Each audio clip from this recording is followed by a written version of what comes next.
வணக்கம் பிள்ளைகள். இப்படியான செய்திகள் பார்த்துருப்பீர்கள். அதிலேயும் முக்கியமாக இந்த எரிபொருள் பெட்ரோல் டீசலுக்கு ஜனங்கள் கியூஆர் கோட்டை கொண்டு வந்ததோட பெட்ரோல் ஸ்டேஷனெல்லாம் ஜனங்கள் கியூவாக நிற்கிது.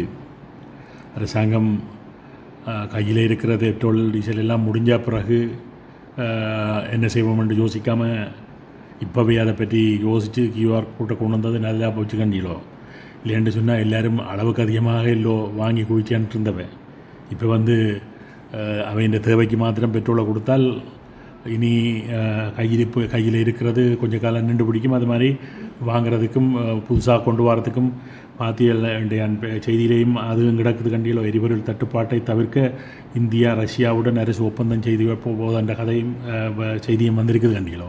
அதுபடியால் இந்த கியூஆர் கோட் பெட்ரோலின் விநியோகத்தை கொஞ்சம் கட்டுப்படுத்தினது நல்லதாக போச்சுன்னு தான் நினைக்கிறேன். அது இல்லை கண்டியலோ. இன்றைக்கு நேற்று அப்புக்குட்டியார் காய்ச்ச விஷயம் உங்களுக்கு ஞாபகம் இருக்குன்னு தானே. இந்த மாகாண சபை தேர்தலை பற்றி மனோ கணேசன் செய்தியை பார்த்துட்டு அப்புக்குட்டியை சொன்ன கதை உங்களுக்கு ஞாபகம் இருக்கும். இன்றைக்கு பேப்பரில் மாகாண சபை தேர்தல் இந்த வருட இறுதியில் அரசாங்கம் திட்டமிட்டு இருக்கின்ற ஒரு செய்தி வந்திருக்குது கண்டியலோ. அதே நேரத்தில் எங்களோட முன்னாள் சபாநாயகர் ஹரி ஜெயசூரியவும் 9 வருஷமாக மக்களின் அடிப்படை உரிமை மறுக்கப்பட்டிருக்குது. என்னென்ன மாகாண சபை தேர்தலில் வாக்களிக்கிறதுக்கு உரிமை மறுக்கப்பட்டிருக்கு. அதனுடைய தேர்தலை கொண்டு கேட்டிருக்கிறார். என்னவோ இந்த மாகாண சபை தேர்தல் விஷயத்தில் எல்லாருமே கொஞ்சம் கூட அக்கறைப்படுற மாதிரி இருக்குது. அப்போ குட்டியருக்கு தெரியுது.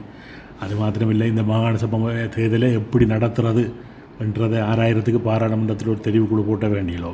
அந்த தெரிவுக்குழுவும் இந்த வாரம் 20ஆம் தேதி கூட போகுதுன்னு அறிவிச்சிருக்குது. அந்த தெரிவுக்குழு சம்பந்தமாக அடிக்கடி அப்புக்குட்டியர் கதைச்சிருக்கிறார். உங்களுக்கும் தெரியும். அதாவது தேர்தலை பழைய விகிதாசார முறையில் நடத்துவோம் என்று இந்த தெரிவுக்குழு முடிவெடுத்துட்டென்றால் இந்த செய்தியில் சொல்கிற மாதிரி இந்த வருஷ இறுதியில் தேர்தல் நடத்திடலாம். அது மாதிரியில் இந்த தேர்தலில் எங்களோட புலம்பெயர்ந்த இலங்கையர்களும் வாக்களிக்கிறதுக்கும் சந்தர்ப்பம் கொடுக்கணுமென்றதை பற்றியும் இந்த தெரிவுக்குழு யோசிக்க போகுதுன்ட்டும் அந்த செய்தியில் கிடக்குது. இல்லை நல்ல விஷயம்தான்.